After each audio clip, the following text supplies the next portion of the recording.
నమస్కారం, వాజన్ న్యూస్కి స్వాగతం. నేను మీ కేఆర్కే రాజు. ముందుగా ఈనాటి ముఖ్యాంశాలు చూద్దాం.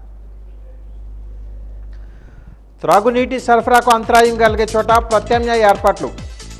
ప్రజలు సహకరించాలన్న municipal commissioner Mallayya Naidu.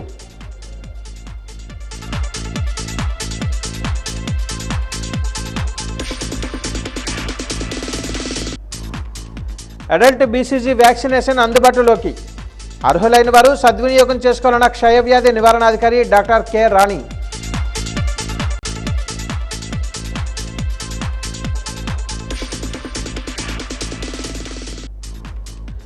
Ballot పేపర్తో ఎదురయ్యే సమస్యలను అధిగమించే ఈవీఎం, ఎలక్ట్రానిక్ ఓటింగ్ మెషిన్పై వాజీ ప్రత్యేక కథనం.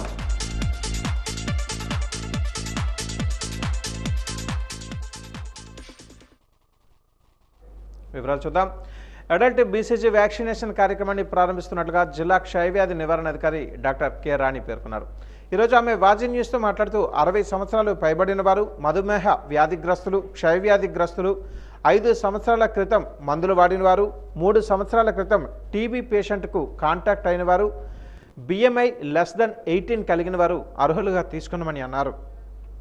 గర్భిణీ స్త్రీలు అర్హులు కాదని, హెచ్ఐవి వ్యాధిగ్రస్తులు, కిడ్నీ వ్యాధిగ్రస్తులు అర్హులు కాదని అన్నారు.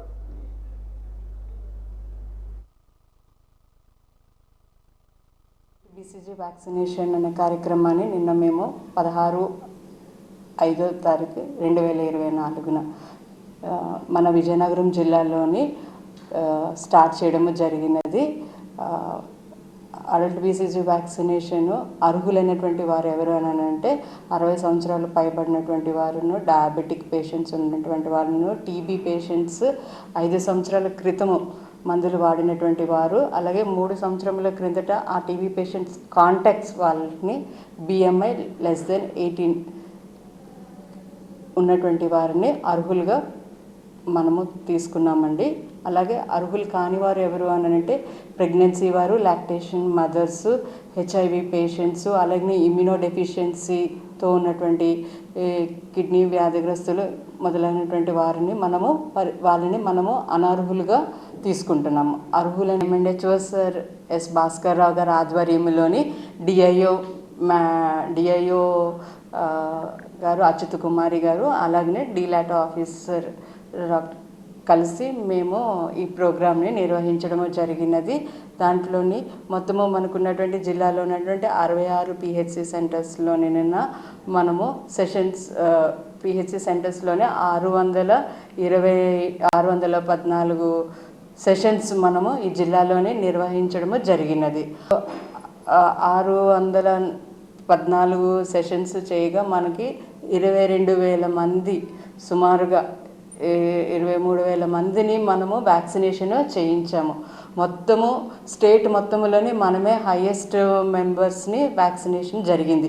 ఈ వ్యాక్సినేషన్ యొక్క ప్రాముఖ్యత ఏమిటి అని అంటే, ఇలాంటి ఇంక్లూజన్ క్రైటీరియాస్లో ఉన్నటువంటి వారికి టీబీ రాకుండా ఉండనందుకు, ఇన్ఫెక్షన్ స్ప్రెడ్ చేయకుండా ఉండనందుకు, అలాగనే మోర్టాలిటీ రేట్స్, టీబీ డెత్స్ని కూడా తగ్గించినందుకు ఉపయోగపడుతుంది. This is a new intervention which was been approached for TB elimination program. అయినటువంటి ఈ అడల్ట్ బీసీజీ వ్యాక్సినేషన్ మనము ఒక ఇంజెక్షన్ వేయించుకోవడం వలన వాళ్ళకి చాలా ఉపయోగపడుతుంది అండి. అబవ్ 18 years వాళ్ళకి ఇప్పుడు అర్హులైనటువంటి వారికి మనము ఇంజెక్షన్ ఇవ్వబడినది. అది కుడివైపున మనము ఈ బీసీజీ వ్యాక్సినేషన్ పుట్టినటువంటి పిల్లలకి వెంటనే మనము వేస్తున్నాము. అదే వ్యాక్సిన్ ఇప్పుడు అడల్ట్ వారికి మనము అబవ్ 18 years ఉన్నటువంటి ఈ ఇంక్లూజన్ క్రైటీరియాలో ఉన్నటువంటి అర్హులకు మనము వేస్తున్నాము. అది కుడివైపున జబ్బ మీదన మనము వేస్తున్నాము. నగరంలో మంచినీటి పైప్లైన్లో లీకేజీలు అరికట్టడానికి పనులు జరుగుతున్నందువల్ల కొన్ని ప్రాంతాలలో మంచినీటి సరఫరా చేయలేకపోతున్నామని నగరపాలక సంస్థ కమిషనర్ మల్లయ్య నాయుడు పేర్కొన్నారు. ఈరోజు ఆయన వాజీ న్యూస్తో మాట్లాడుతూ మంచినీటి సరఫరా లేని ప్రాంతాలలో ప్రత్యామ్నాయంగా వాటర్ ట్యాంకులు పంపిస్తున్నామని అన్నారు. ఈ అసౌకర్యానికి ప్రజలు సహకరించాలని కోరారు.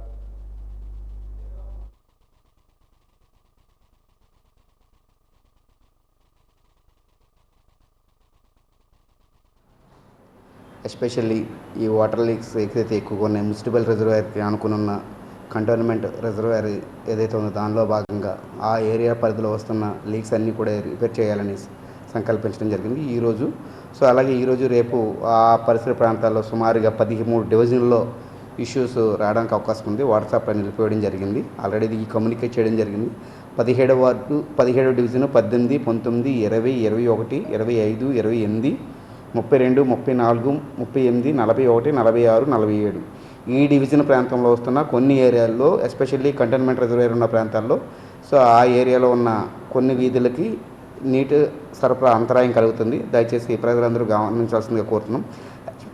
ఎస్పెషల్లీ 17వ డివిజన్ సంబంధించి సంతపేట మరియు గొల్ల వీధికి సంబంధించి వస్తుంది. అలాగే 18వ వార్డు పుస్తల వీధి ఉక్కంపేట ఏరియాలో వస్తుంది. అలాగే 19వ వార్డు లంకాపట్నము, 20వ వార్డు ఎస్పెషల్లీ బలిజీ వీధి, తూర్పు బలిజీ వీధి ఆ ఏరియాలో వస్తుంది. 21వ వార్డు నాగవంశం వీధి మరియు కొత్త దేవర వీధి వస్తుంది. అలాగే 28 వీధి బొండాడు వీధి, ఉల్లు వీధి ఈ ఏరియాలో పరిధిలో ఉన్న వీధుల్లోకి ఇబ్బందికరమైన పరిస్థితి ఉంది.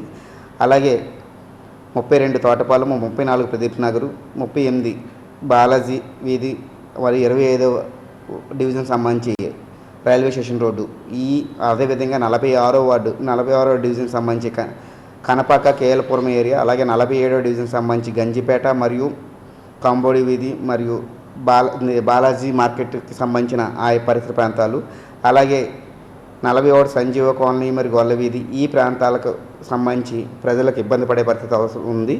సో కాబట్టి ఈ ప్రదేశాల్లో వాటర్ అంతరాయం కలుగుతుంది. ప్రజలందరికీ గమనించాలని ఆల్రెడీ ప్రెస్ నోట్ ద్వారా తెలియజేయడం జరిగింది. అదే Indian red cross society blood bank upgradation పూర్తయిందని రెడ్ క్రాస్ సొసైటీ విజయనగరం శాఖ కార్యదర్శి కె సత్యం పేర్కొన్నారు. ఈరోజు వాజీ న్యూస్తో మాట్లాడుతూ లైసెన్స్ కూడా త్వరలోనే అప్గ్రేడ్ అవుతుందని, లైసెన్స్ వచ్చిన వెంటనే జిల్లాలో గల ఆసుపత్రులకు ప్లాస్మా, ప్లేట్లెట్స్ అన్ని త్వరలోనే అందుబాటులోకి వస్తాయని అన్నారు. పవర్ గ్రిడ్ కార్పొరేషన్ ద్వారా అధునాతన సామగ్రి అందుబాటులో ఉంచామన్నారు.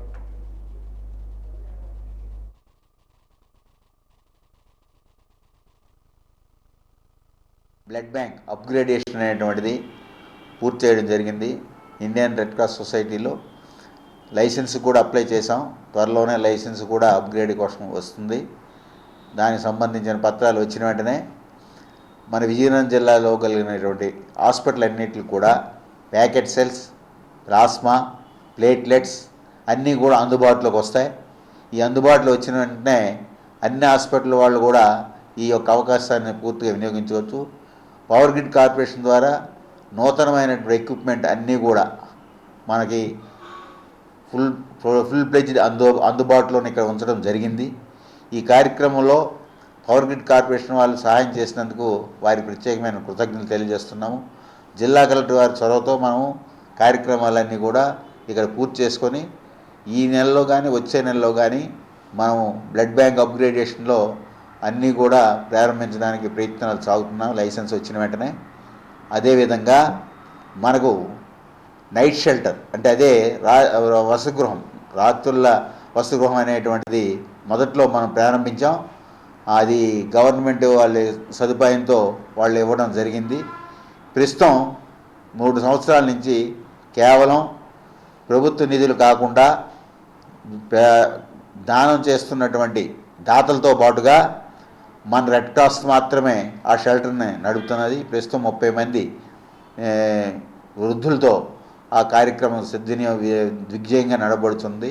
ఈ కార్యక్రమానికి దాతలు కూడా చాలామంది వచ్చి ఇతోదిగా వాళ్ళకి సహాయం చేయడం జరుగుతుంది. ఇంకా చాలామంది వచ్చి మన నైట్ షెల్టర్, ఫైర్ ఆఫీస్ ఎదురుగా ఉన్న నైట్ షెల్టర్కి సహాయం చేస్తే మనం మరికొంతమంది వృద్ధులు సహాయం చేయడం జరగడానికి అవకాశం ఉంటుంది. ఈ యొక్క అవకాశాన్ని మనం దాతలు, పెద్దలు చాలామంది విజయనగరం జిల్లాలో ఉన్నటువంటి వాళ్ళు వచ్చి ఆ కార్యక్రమాన్ని సద్వినియోగం చేస్తారని, రెడ్ క్రాసెస్ దోహదపడతారని మేము మరొకసారి వాళ్ళందరికీ విజ్ఞప్తి చేస్తున్నాం మీ ద్వారా. భోగాపురం మండలం చేపల కంచేరు పంచాయతీ దిబ్బలపాలెంలో చిరుతపులి సంచరిస్తుందని గ్రామస్తులు ఆందోళన వ్యక్తం చేస్తున్నారు. కంచేరు రహదారి నుంచి దెబ్బలపాలెం వెళ్లే రోడ్డులో ఈ నెల 13వ తేదీ రాత్రి చిరుతపులి రోడ్డు దాటుతున్నట్లు చూశానని దెబ్బలపాలెం గ్రామానికి చెందిన యువకుడు చెబుతున్నాడు. పాఠశాల సమీపంలో ఆడుకోవడానికి వచ్చిన ఒక బాలుడు కూడా చిరుతపులి కనబడినట్లుగా గ్రామస్తులకు తెలిపాడు. దీంతో ఆ గ్రామస్తులు చిరుత సంచారంపై ఆందోళన చెందుతున్నారు. విమానాశ్రయ నిర్మాణం పనులు జరుగుతున్న సమీపంలో చిరుతపులి పాటు దాని పిల్లలకు సంబంధించిన ఖాళీ ముద్రలను గ్రామస్తులు శుక్రవారం చూశారు. అటవీ శాఖ అధికారులు పరిశీలించి ఆ ముద్రలు పులివి కాదని ఎలుగుబంటివి అని చెప్పడంతో గ్రామస్తులు ఆగ్రహాన్ని వ్యక్తం చేస్తున్నారు.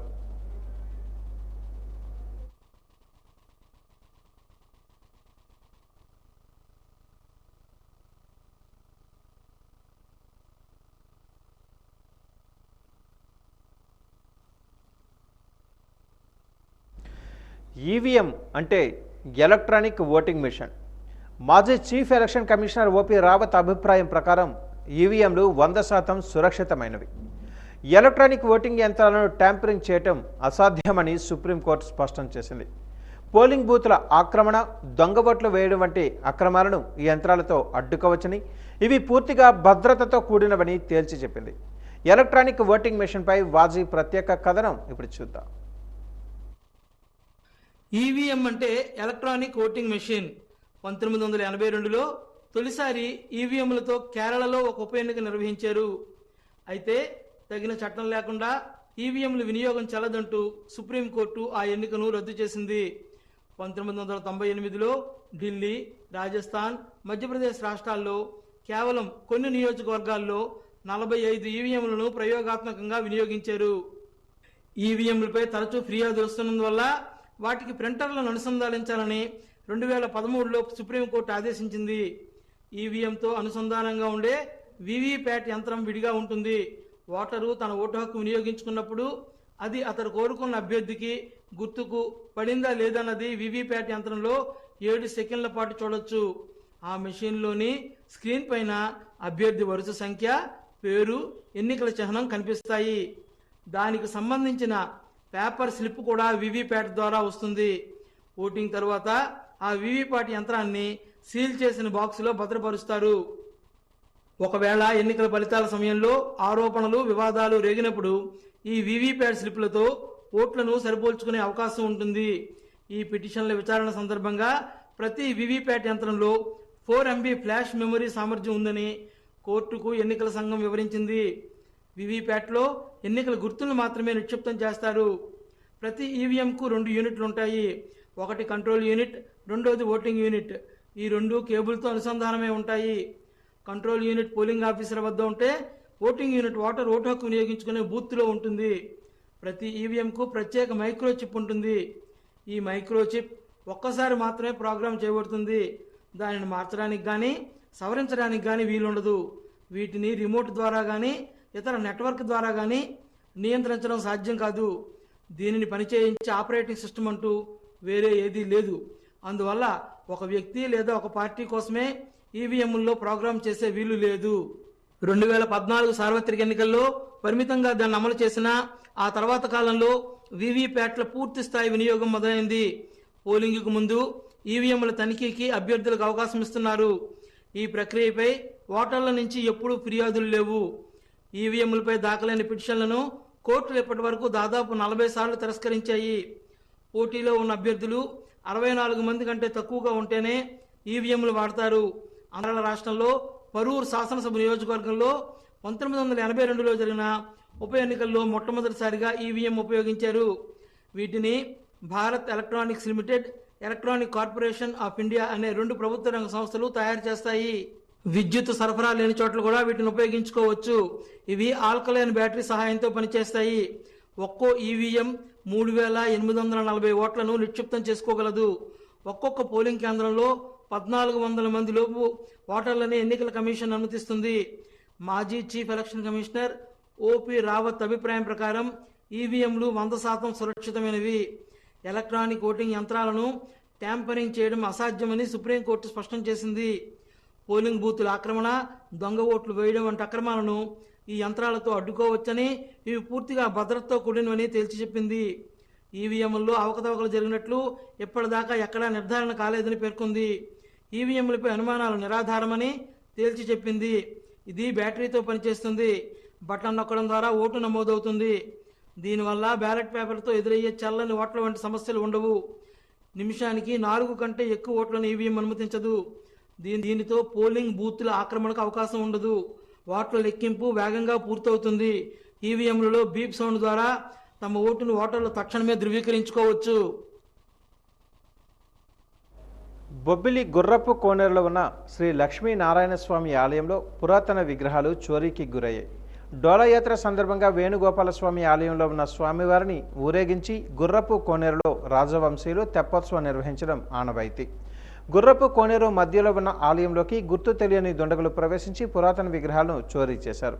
ఈ విషయంపై డోలాయాత్ర కమిటీ, హిందూ ఉత్సవ సమితి సభ్యులు పోలీసులకు ఫిర్యాదు చేశారు.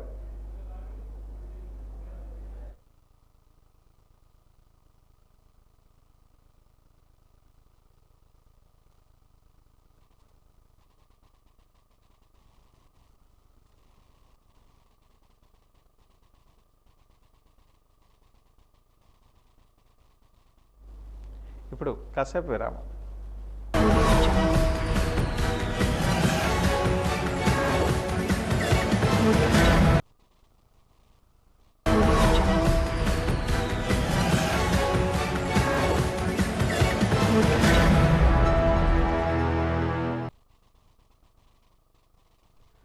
నగరంలోని మహారాజా సంస్కృత కళాశాలలో ఉన్న ప్రభుత్వ డిగ్రీ కళాశాలలో అత్యుత్తమ బోధన అందిస్తున్నామని, జిల్లాలోని విద్యార్థులు డిగ్రీ కళాశాలలో చేరేందుకు ముందుకు రావాలని కళాశాల ప్రిన్సిపల్ డాక్టర్ బి శుభ పిలుపునిచ్చారు.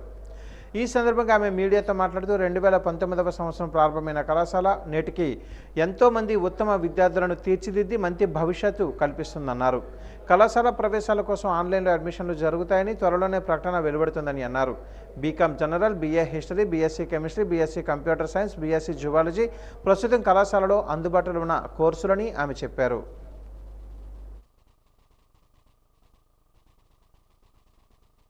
డిగ్రీ కాలేజ్ విజయనగరం అనేది 2019లో కొత్తగా పెట్టబడిందండి. అంతకుముందు వరకు ఎప్పుడు కూడా గవర్నమెంట్ కాలేజ్ అనేది లేదు విజయనగరంలో. ఇదే మొట్టమొదటి గవర్నమెంట్ డిగ్రీ కాలేజ్. ముందు దీనిని జూనియర్ కాలేజ్లో కొంతకాలం రన్ చేశారు. తర్వాత ఈ ఎంఆర్ గవర్నమెంట్ సాంస్క్రిట్ కాలేజ్లోకి దీనిని తీసుకొని వచ్చారు. ప్రస్తుతం ఈ కళాశాలలోని 2 నడుస్తున్నాయి. ఉదయం 8 నుంచి 1:10 వరకు గవర్నమెంట్ డిగ్రీ కాలేజ్ విజయనగరం, మధ్యాహ్నం 12:30 నుంచి 5:30 వరకు మహారాజా గవర్నమెంట్ సాంస్క్రిట్ కాలేజ్. ఈ 2 కూడా షిఫ్ట్లో నడుస్తున్నాయండి. నేషనల్ ఎడ్యుకేషన్ పాలసీ అనే దానిలో భాగంగా సింగిల్ మేజర్ సిస్టమ్స్ అనేవి వచ్చాయి. అందులో మాకు జువాలజీ, కెమిస్ట్రీ, కంప్యూటర్ సైన్స్, పిఏలో హిస్టరీ మేజర్, బీకామ్ జనరల్ అనేవి మాకు క్రింద సంవత్సరం శాంక్షన్ అయ్యబడినటువంటి గ్రూపులు. కొత్త కాలేజ్ కాబట్టి 5 మాత్రమే ఇవ్వబడ్డాయి. ఈ సంవత్సరం మేము మిగిలిన గ్రూపులన్నిటికీ కూడా అప్లై చేసాము. మిగిలిన మేజర్స్ కూడా అన్నీ కావాలని మేము అప్లై చేసాము. కాలేజ్ రీఓపెన్ టైంకి తెలుస్తుందని అనుకుంటున్నాము. మొట్టమొదటి కళాశాల శాంక్షన్ అయినప్పుడు శాంక్షన్డ్ పోస్టులు ఏమీ లేవు. శాంక్షన్డ్ పోస్టులు కూడా క్రిందటి సంవత్సరం ఫిబ్రవరిలోని శాంక్షన్ చేశారు. పోస్టులు అన్ని సబ్జెక్టులకి చేశారు. పోస్టులన్నీ శాంక్షన్ అయిన తర్వాత మేము అందరం రెగ్యులర్గా వచ్చాము. అంతకుముందు అందరూ 328 మంది ప్రజెంట్ స్ట్రెంగ్త్ ఉన్నారు. అంతేకాకుండా 2019లో జాయిన్ అయినటువంటి పిల్లలు, అవుట్ గోయింగ్ బ్యాచెస్ ఎవరైతే ఉన్నారో అందులో ఒక 3 పిల్లలు మంచి ఉద్యోగాల్లో కూడా స్థిరపడ్డారు. ఒక అబ్బాయి ఏమో కేంద్రీయ విద్యాలయకి సెలెక్ట్ అయ్యాడు, ప్రధానమంత్రి మోడీ గారి ఆధ్వర్యంలో జరిగిన వాటిలోని. ఇంకొక అబ్బాయి ఆర్మీకి సెలెక్ట్ అయ్యాడు. ఇండియన్ రెడ్ క్రాస్ సొసైటీ ఆధ్వర్యంలో క్రీడా కోచ్లకు ప్రథమ చికిత్స అంశాలపై శిక్షణ నిర్వహించారు. శిక్షణ పొందిన వారికి ఈరోజు రాజీవ్ క్రీడా మైదానంలో DSDO Venkateswararao, Indian red cross society chairman Prasadarao చేతుల మీదుగా ప్రశంసా పత్రాలను అందజేశారు. ఈ సందర్భంగా వారు మాట్లాడుతూ అత్యవసర సమయంలో సిపిఆర్ చాలా ప్రాముఖ్యమైనదని అన్నారు. ప్రాణాపాయ స్థితిలో, అపస్మారక స్థితిలో ఉన్నవారిని రక్షించడానికి సిపిఆర్ అనేది ఎంతగానో ఉపయోగపడుతుందని అన్నారు. రక్తాన్ని దానం చేసే శిబిరాలు నిర్వహించడం హర్షించదగ్గ విషయమని వెంకటేశ్వరరావు అభిప్రాయం వ్యక్తం చేశారు. ప్రశంసా పత్రాలను తీసుకున్న వారందరినీ ఈ సందర్భంగా ఆయన అభినందించారు.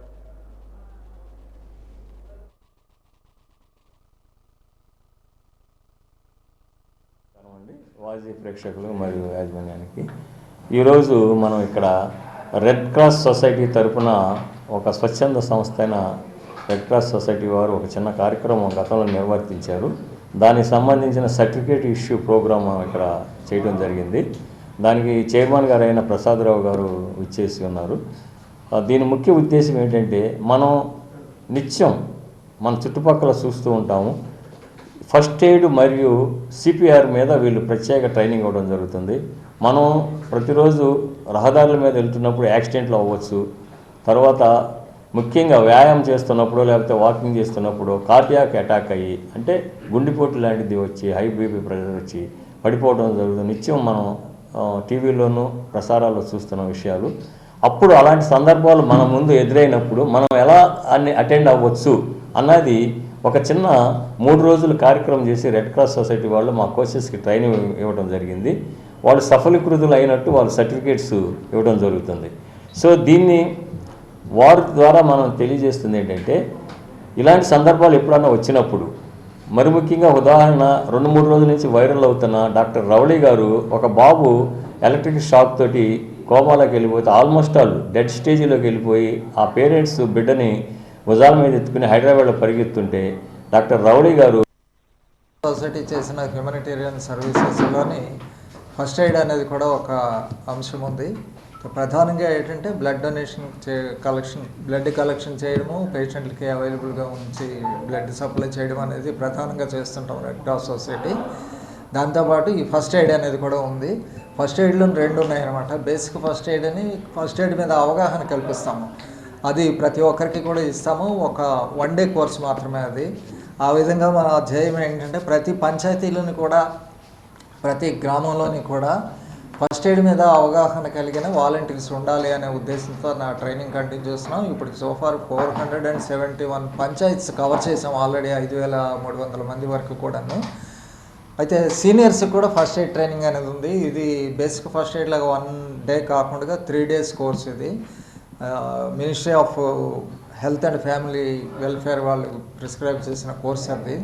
ఆ కోర్సు ప్రకారంగాను ట్రైన్డ్ మెడికల్ ఆఫీసర్స్ ద్వారా ట్రైనింగ్ ఇవ్వడం జరుగుతుంది. నగరంలోని కన్యకా పరమేశ్వరి అమ్మవారి జయంతోత్సవాలు వైభవపేతంగా జరుగుతున్నాయి. అమ్మవారికి బంగారు చీరను అలంకరించారు. అమ్మవారిని దర్శించుకోవడానికి భక్తులు బారులు తీరారు. వాసవి క్లబ్ ఆధ్వర్యంలో అమ్మవారికి సారె పంపిణీ కార్యక్రమాన్ని కూడా నిర్వహించారు. ఈ కార్యక్రమంలో భక్తులు అధిక సంఖ్యలో పాల్గొని తమ కోరికలు తీర్చమని మొక్కులు చెల్లించుకున్నారు. ఈ సందర్భంగా ఆలయ ప్రధాన అర్చకులు ఉమామహేశ్వర శర్మ మాట్లాడుతూ కన్యకా పరమేశ్వరి అమ్మవారిని దర్శించుకున్న వారికి సుఖ సంతోషాలు కలుగుతాయని అన్నారు. ఈరోజు అమ్మవారికి విశేష పూజలు చేయడం జరిగిందన్నారు. భక్తులకు ఎలాంటి అసౌకర్యం కలగకుండా అన్ని ఏర్పాట్లు చేశామని అన్నారు.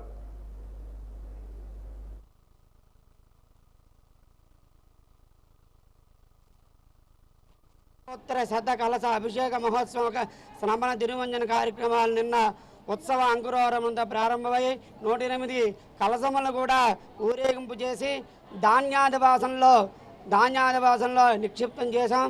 ధాన్యాదివాసంలో అధివాసం చేశాం. అలాగే కలశాల్లో 108 వనమూలికలు నర్మదా నదీ జలాలను కూడా నిక్షిప్తం చేసి 108 కలశాలతో అమ్మవారికి స్థాపన చేశాం. ఈరోజు ఉదయాన్నే 18వ తారీఖు ఈరోజు శనివారం నాడు ఉదయాన్నే సుప్రభాత సేవతో అమ్మవారిని మేలుకొలిపి అమ్మవారికి 108 కలశాలతో విశేషంగా అభిషేకం పంచామృతాలతో నదీ జలాలతో విశేషంగా అభిషేక కార్యక్రమం జరిగింది. తదుపరి అమ్మవారు బంగారు చీర వజ్ర కిరీటంలో ప్రత్యేకంగా పుష్పాలంకరణలో అమ్మవారికి ప్రత్యేక బంగారు దర్శనంలో భక్తులందరికీ అమ్మవారి దర్శన భాగ్యం కలుగుతున్నది. తదుపరి సువాసనిర్చన ప్రీత సువాసనీయుల అందరి చేత కూడా కుంకుమార్చన కార్యక్రమం అనేది ఇప్పుడు జరిగింది. తదుపరి మధ్యాహ్నం 12 గంటల నుండి 2024 సార్వత్రిక ఎన్నికలు ప్రశాంత వాతావరణంలో జరగడం ప్రజాస్వామ్య విలువలకు నిలువటద్దంగా నిలిచాయని మండల పరిషత్ అధ్యక్షుడు మామిడి అప్రానాయుడు ఫ్లోర్ లీడర్ ఎస్వివి రాజేశ్వరు అన్నారు. ఈ మేరకు ఈరోజు కోలగట్ల స్వగృహంలో ఏర్పాటు చేసిన విలేకరుల సమావేశంలో వారు మాట్లాడారు. ఈ సందర్భంగా మామిడి అప్రానాయుడు మాట్లాడుతూ రాష్ట్రంలో 5 ఏళ్ల కాలంగా ముఖ్యమంత్రి వైఎస్ జగన్మోహన్ రెడ్డి సుపరిపాలన అందించారని అన్నారు. ఫ్లోర్ లీడర్ యశ్వవి రాజేష్ మాట్లాడుతూ ఎన్నికల సమయంలో అహర్నిశలు శ్రమించిన పార్టీ శ్రేణులు కార్పొరేటర్లు ఇకపై ప్రజా సమస్యలపై దృష్టి సారించాలని అన్నారు. ఈ సమావేశంలో వైసీపీ నగర అధ్యక్షుడు ఆసపు వేణు, మండల పరిషత్ అధ్యక్షులు నడిపేన శ్రీనివాసరావు తదితరులు పాల్గొన్నారు.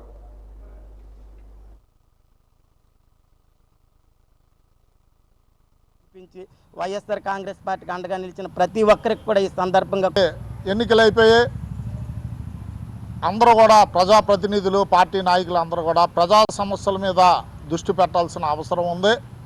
మరి వర్షాకాలం వచ్చింది, వర్షాలు పడుతున్నాయి.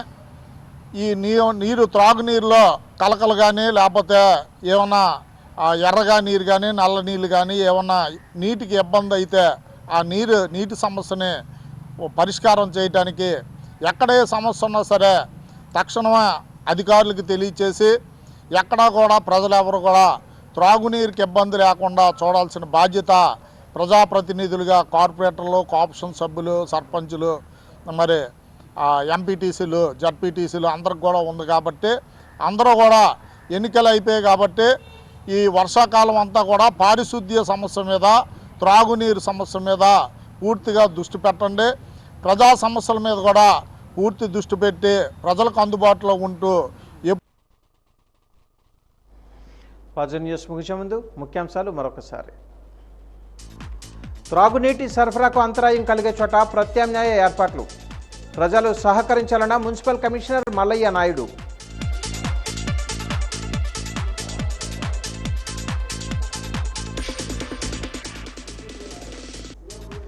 అడల్ట్ బీసీజీ వ్యాక్సినేషన్ అందుబాటులోకి, అర్హులైన వారు సద్వినియోగం చేసుకోవాలన్న క్షయవ్యాధి నివారణాధికారి డాక్టర్ కె రాణి.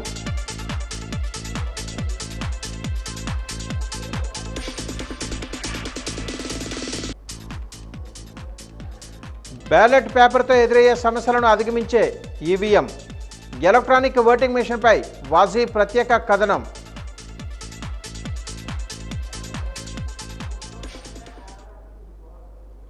వాజీ న్యూస్ ఇంతటితో సమాప్తం. నమస్కారం.